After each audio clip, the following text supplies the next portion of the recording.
आपको लिए चलते हैं चूरू, जहां जिले के सरकारी मेडिकल कॉलेज में सीनियर स्टूडेंट्स ने अपने जूनियर छात्रों के साथ रैगिंग की थी। मामले में एक्शन लेते हुए कॉलेज की एंटी रैगिंग कमेटी ने 13 छात्र छात्राओं को 15 दिनों के लिए सस्पेंड कर दिया है। साथ ही सभी आरोपियों पर 25-25 हज़ार रुपये जुर्माना भी लगाया गया है।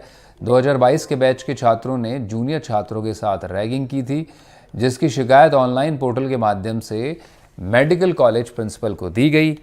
रैगिंग के दौरान छात्रों के बाल भी काटे गए। छात्रों ने 13 अक्टूबर को अपनी शिकायत दर्ज करवाई थी।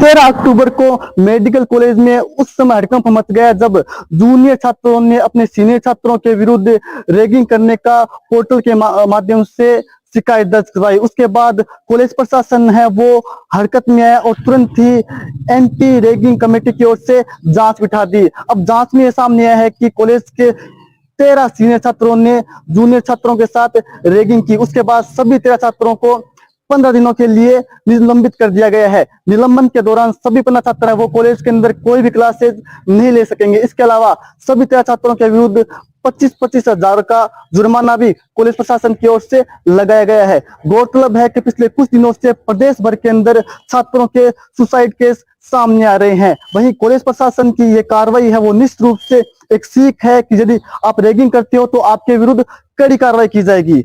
एनडीटीवी इंडिया के लिए चूरू से गजेंद्र। 13 अक्टूबर को 5:28 पे एक मेल आया, उसमें एंटी रैगिंग की कंप्लेंट थी। 2023 के बच्चे ने एक कंप्लेंट की थी, उसमें कुछ बच्चों का नाम है, 2022 बच्चों का नाम है, 13 बच्चे होंगे जहाँ पे ना।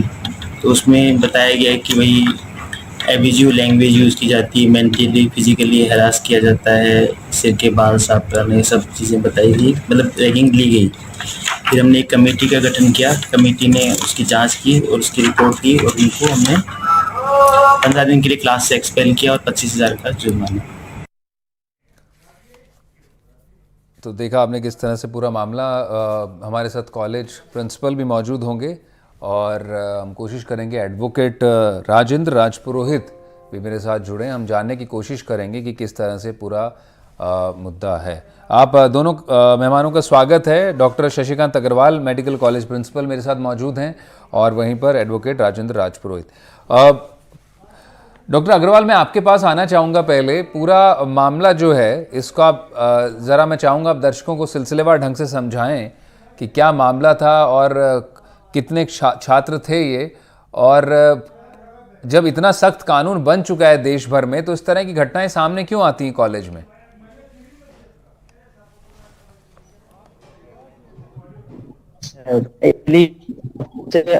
डेविड भी भरवाया है, सब कर रहा है, एंटी रैगिंग कमेटी का भी गठन किया हुआ है, एंटी रैगिंग स्क्वाड भी है। फिर भी जब तक सख्त कदम नहीं उठाया जाएगा तब तक ये करते ही रहेंगे जी। जैसे अभी हमने इसीलिए सख्त कदम उठाया कि दोबारा ऐसी कोई भी केस ऐसा सामने ना आए, क्योंकि अगर इनपे, क्योंकि 0 टॉलरेंस होता है एंटी रैगिंग में, मतलब बिल्कुल बर्दाश्त नहीं किया जाएगा किसी भी तरह का। हालांकि ज्यादा कुछ उन्होंने किया नहीं, छोटे बाल करवाना, एब्यूजिव लैंग्वेज कराना, पर उनको एक मैसेज देने के लिए कि रैगिंग का 1% भी नहीं होना चाहिए। रैगिंग अगर होगा तो हम आपके अगेंस्ट स्ट्रिक्ट एक्शन लेंगे। इवन इसके एक्शन तो और भी खतरनाक होते हैं, मतलब we can cancel the admission, suspension कर सकते हैं फ्रॉम द अटेंडिंग क्लास जो हमने किया है, और स्कॉलरशिप से विड्रॉ कर सकते हैं, टेस्ट से डीबार कर सकते हैं, और ये सब कर सकते हैं। तो हमने किया जो कर सकते थे, मिनिमम से मिनिमम रिलैक्सेशन दिया।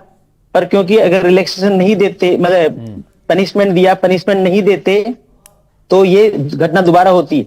अब मुझे पूर्ण विश्वास है कि ये घटना दोबारा नहीं होगी। डॉक्टर अग्रवाल, आप जरूर आश्वस्त हो सकते हैं कि घटना दोबारा नहीं होगी, और सिर्फ आप ही के कॉलेज का उदाहरण नहीं है। मैं कह रहा हूँ कि चाहे राजस्थान या प्रदेश या देश, रैगिंग के मामले अभी भी सामने आते हैं, और काफ़ी मामलों में तो छात्र रिपोर्ट ही नहीं कर पाते क्योंकि उन्हें उसी माहौल में पढ़ना होता है, उन्हीं छात्रों के साथ पढ़ना होता है, और जो बुलिंग के वो शिकार होते हैं। क्योंकि ये जो रिपोर्टिंग हुई है, मैं आप ही से पूछना चाहता हूँ कि कितने मामले आपके सामने आते हैं जिनमें रिपोर्ट होते हैं इस तरह से, कितनों पर आप एक्शन कर पाते हैं? आपने भी कहा कि इस मामले में हमने ज़्यादा सख्ती नहीं दिखाई, मामला हल्का था। नहीं, मतलब हमारे सामने पहले ही केस आया है सर, ये मेरे सामने ये जी पहले ही केस आया, पहले केस में हमने एक्शन ले लिया। जी। और बाकी हमने मेंटर भी बनाए हैं अभी, एक बच्चे पे, मतलब 10 बच्चों पे एक फैकल्टी को मेंटर बनाया है, जिससे कॉलेज में एक सौहार्दपूर्ण वातावरण रहे, उनकी कोई भी प्रॉब्लम हो उसको सोल्व किया जाए। जी। और रैगिंग से संबंधित कोई भी किसी भी वक्त 24 घंटे, मैंने भी अपना मोबाइल नंबर दे रखा है, हमने एंटी रैगिंग स्क्वाड में हर एक फैकल्टी का, हर एक प्रोफेसर का, इवन कॉलेज के जो स्टाफ है उनका भी नंबर दिया हुआ है। अब ये समझ में नहीं आया है कि उन्होंने हमें नहीं बता के सीधे मतलब एंटी रैगिंग हेल्पलाइन पे कंप्लेन की है, तो इसलिए हमने इमीडिएटली एक्शन लिया। और कोई भी छोटी से छोटी बात भी होगी तो हम इमीडिएट एक्शन लेंगे। हम चाहते हैं कि हम किसी भी तरह की रैगिंग नहीं हो और बच्चों को कोई भी तरह का मतलब नुकसान न हो। लेकिन एंटी रैगिंग कानूनों के बावजूद, मैं लौटूंगा आपके पास, मैं एडवोकेट राजपुरोहित का भी रुख कर लेता हूं।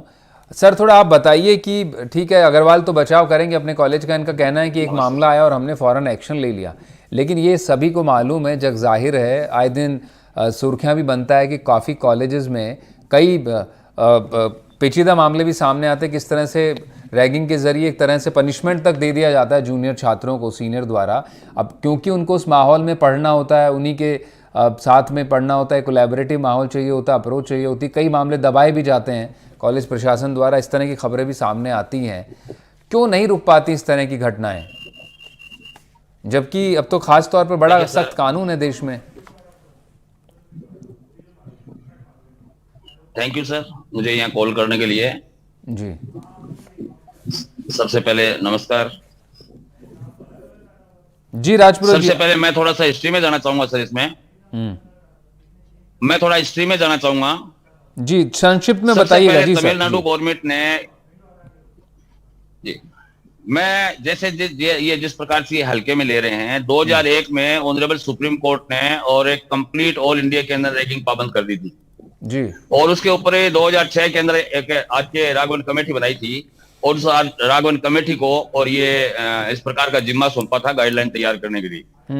राघवन कमेटी की रिपोर्ट लागू होने से पहले एक धर्मशाला के अंदर काजरू के लड़के ने सुसाइड कर लिया था रैगिंग के चलते, और उसके बाद सेंट्रल गवर्नमेंट को और यूजीसी को और हार्ड इंस्ट्रक्शन देते हुए सुप्रीम कोर्ट ने एक गाइडलाइन जारी की जी, और उस गाइडलाइन के तहत मतलब कठोर कानून की व्यवस्था की गई है। सबसे पहले तो मैं आपको बताऊं कि जैसे हमारे प्रिंसिपल साहब कह रहे हैं कि भी इनके खिलाफ एफआईआर क्यों नहीं हुई। सबसे पहला मेरा क्वेश्चन तो ये है कि उसके अंदर साफ ये लिखा हुआ है कि भी 24 आवर के अंदर कमेटी के रिपोर्ट आते ही 24 आवर के अंदर एफआईआर लॉन्च होगी, तो उनको सबक मिलता है इस चीज से कि भी इस प्रकार की घटना करने से ये होता है 3 साल की जेल का। इसमें तो प्रावधान है 3 साल की जेल का, कॉग्निटिव ऑफेंस है, डायरेक्ट एफआईआर होती है। जैसा अभी आपने कहा कि भी काफी लड़के कह भी नहीं पाते, ये बिल्कुल सही बात है, क्योंकि जो लड़के जाते हैं वो एक मनोवैज्ञानिक दबाव में होते हैं, हमारे साथ ऐसा होगा वैसा होगा, तो फिर वो जाकर के इस प्रकार अपने फ्यूचर को देखते हुए चीजों को छुपाते हैं। तो सबसे पहले तो इनकी ड्यूटी बनती है, कॉलेज की ड्यूटी बनती है, प्रिंसिपल साहब जो भी हैं उनकी एक कमेटी ये डिसाइड करती है कि भी इन लड़कों पर किस प्रकार का सुपरविजन रखा जाए जी। तो मैं एक तो सबसे पहले ये निवेदन करना चाहूंगा कि इनके खिलाफ एफआईआर होनी चाहिए थी, मुकदमा दर्ज करवाना चाहिए था। इनके खिलाफ आईपीसी की सेक्शन भी लगती है, मैं आपको बताऊं जो भी कौन से सेक्शन से जरा वो भी बता दीजिए आप। मैं आपको बताऊं, छोटे से छोटा सेक्शन ले लेता हूं मैं। किसी भी लड़के के साथ रैगिंग की जाती है तो उसको तो रोका जाता है, जिसको रॉन्गफुल अरेस्टमेंट कहते हैं 339 के अंदर, 40-41 के अंदर कॉग्निटिव ऑफेंस है। उसके बाद तो ग्रीवियस घटनाएं हैं बहुत है, जैसे किसी को किसी प्रकार से टॉर्चर किया जाता है, हरेसमेंट किया जाता है धार्मिक आधार पे, नस्ल के आधार पे, शकल के आधार पे, या किसी भी प्रकार के अन्य उसको मतलब उसको अपमानित किया जाता है, तो उसके लिए अलग अलग सेक्शंस बने हुए हैं। 506 धमकी का 506 भी है, तो इनको एक एफआईआर तुरंत लॉन्च करना चाहिए। जो इनकी रिपोर्ट आई, रिपोर्ट का प्रोविजन है उसी गाइडलाइन के अंदर है कि 24 आवर के अंदर आपको और एफआईआर लॉन्च करवानी पड़ेगी। जी, जाहिर तौर पर जिस कमेटी का आप जिक्र कर रहे हैं, जो उन्नीकृष्णन कमेटी थी, 2001 वर्ष का जिक्र किया आपने, आप थोड़ा अतीत में गए और उसमें ख़ास तौर पर इस बात का जिक्र किया था कि किसी भी कॉलेज का या किसी भी शिक्षण संस्थान का ये सिर्फ कोई एक मोरल रिस्पॉन्सिबिलिटी नहीं है, बल्कि एक कानूनी दायित्व भी है कि वो सख्त एक्शन करे उस पर, ताकि कोई उस तरह की घटना रिपीट ना हो। आपने भी कहा कि इस मामले में एफआईआर होनी चाहिए थी और इन्हें जो है कड़ी सजा देनी चाहिए थी। प्रिंसिपल, आप सुना आपने एडवोकेट राजपुरोहित को, उनका कहना है कि जब कानून में साफ तौर पर लिखा है कि इस ऐसे मामले में एफआईआर लॉज होनी चाहिए और आप ही के प्रशासन के द्वारा पहल की जानी चाहिए थी, ताकि दोबारा इस तरह की कोई नज़ीर देखने को नहीं मिलती, ये एक नज़ीर बन जाता। सर हमने मतलब सख्त एक्शन तो लिए हैं, मतलब एक्सपेल्शन किया क्लास से और फाइन भी लगाया 25,000 का। और उसमें मतलब इसमें लिखा हुआ था कि पेनल लॉज में अगर आता है तो इनके आप एफआईआर करके कर सकते हैं, नहीं तो डायरेक्ट आप पुलिस के लेवल पे एंटी रैगिंग कमेटी के थ्रू कमेटी बिठा के एक्शन ले सकते हैं। तो हमने एक्शन लिया। और ये फाइन किसको देंगे आप, जो इनसे आप फाइन वसूलेंगे किसको देंगे आप? ये सर फाइन पुलिस के अकाउंट में जाएगा सर, जो प्रशासन के तो फिर अकाउंट में। पीड़ितों को क्या मिला?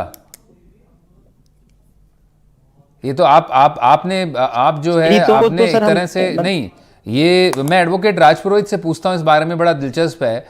राजपुरोहित जी ये कह रहे हैं कि जो फाइन लगाया वो कॉलेज के अकाउंट में जाएगा, ये इस तरह के प्रावधान है क्या?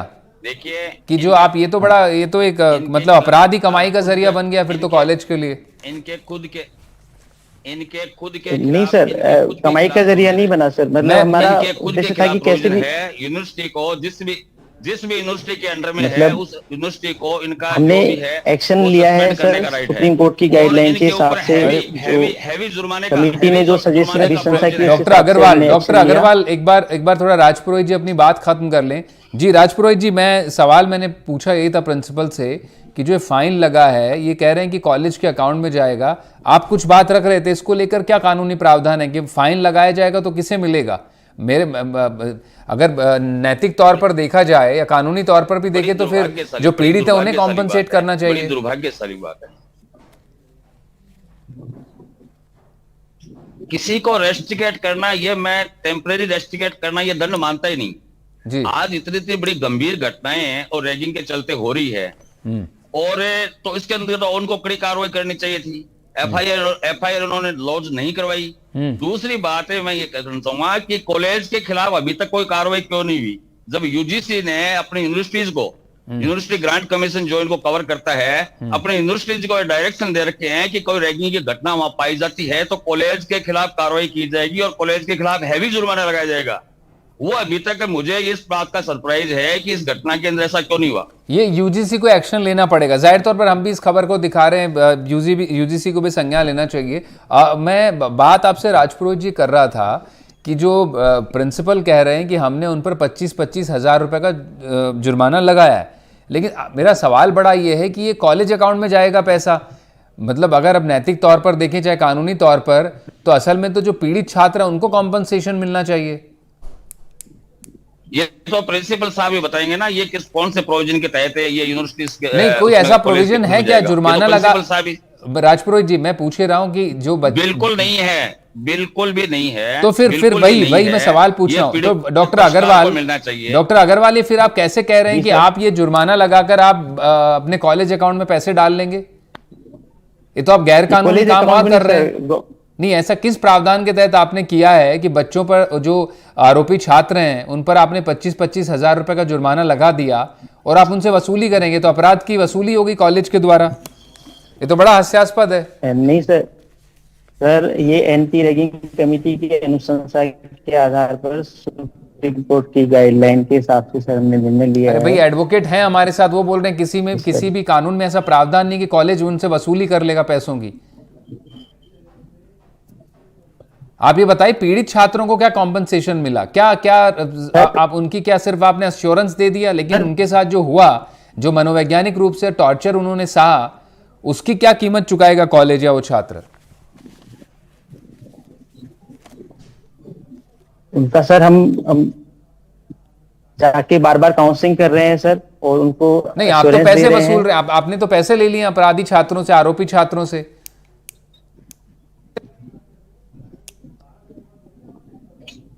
आपके पास जवाब है नहीं? राजपुरोहित जी, मैं आप ही से पूछ लेता हूँ।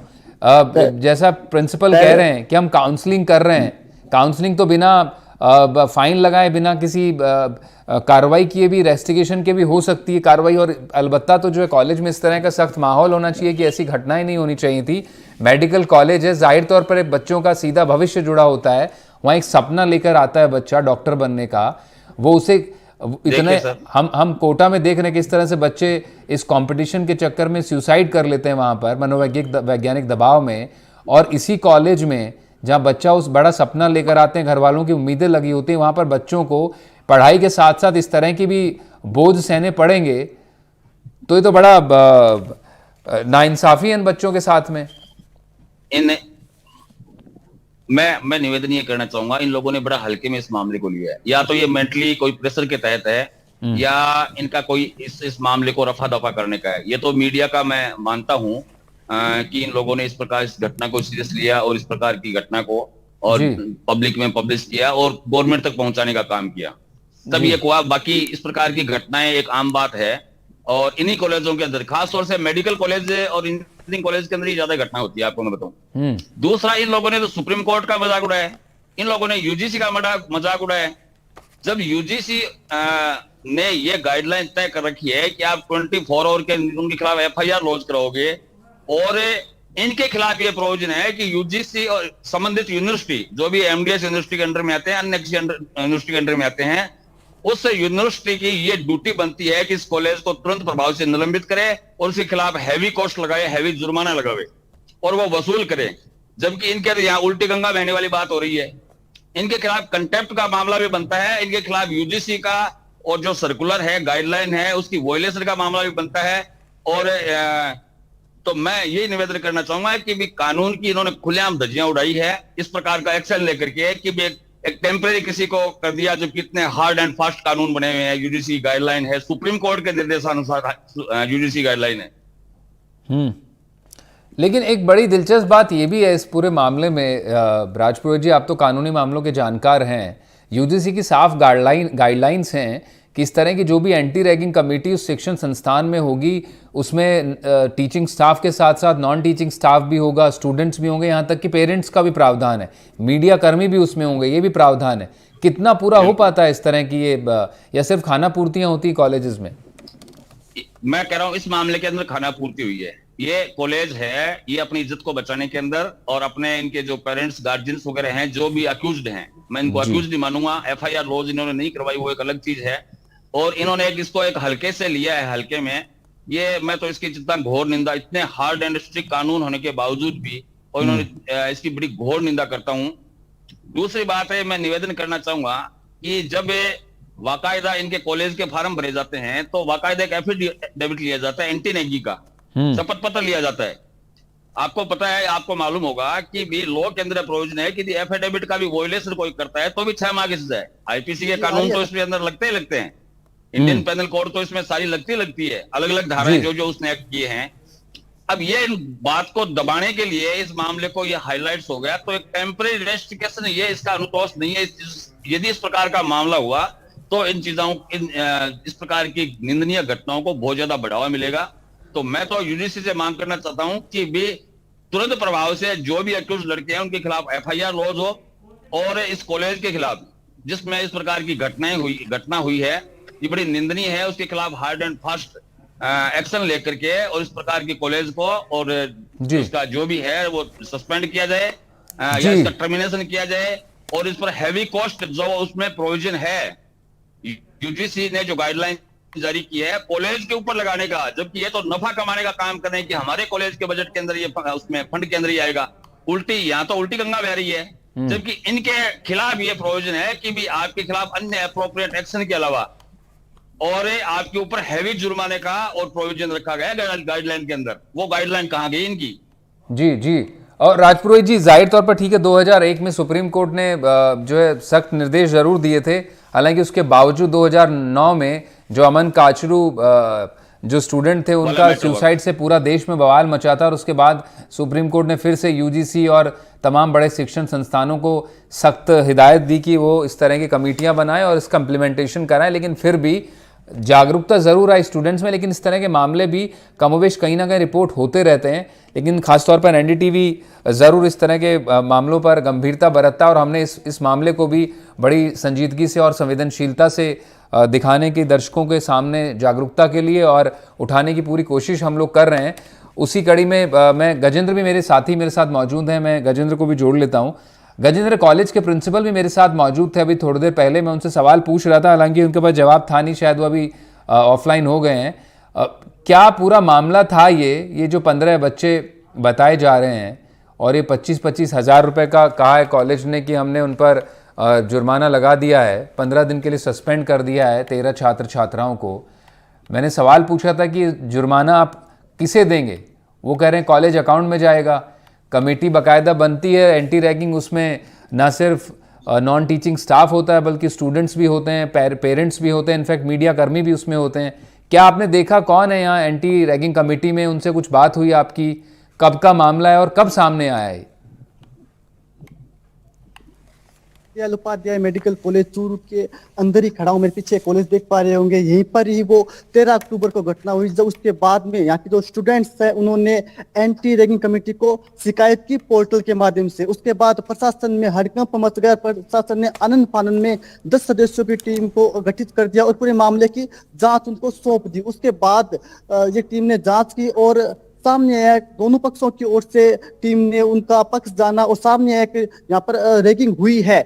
छात्रों से हमने बात करने की कोशिश की थी। छात्रों का कहना था कि हमारे साथ हमारे बाल काटे गए, इसके अलावा हमारे साथ गलत व्यवहार हुआ, हमें गालियां भी दी गई। तो ऐसे में मामला काफी गंभीर हो जाता है। जैसे कि एनडीटीवी लगातार दिखाया हुआ है कि कोटा के अंदर किस प्रकार से लगातार एक के बाद एक सुसाइड हो रहे हैं, सुसाइड की घटना रुकने का नाम नहीं ले रही। तो ऐसे में रैगिंग जैसी घटनाओं पर काफी गंभीर। गजेंद्र, क्या इन पीड़ित छात्रों में से, छात्र छात्राओं में से कोई सामने आया, किसी ने बात की आपसे आकर इस बारे में, क्या सिलसिलेवार ढंग से बताया कि क्या परिस्थितियां थी, कब ये रैगिंग ली गई उनकी और किस तरह से वो मनोवैज्ञानिक दबाव में थे और फिर किस तरह से उन्होंने ये रिपोर्ट किया इस मामले को?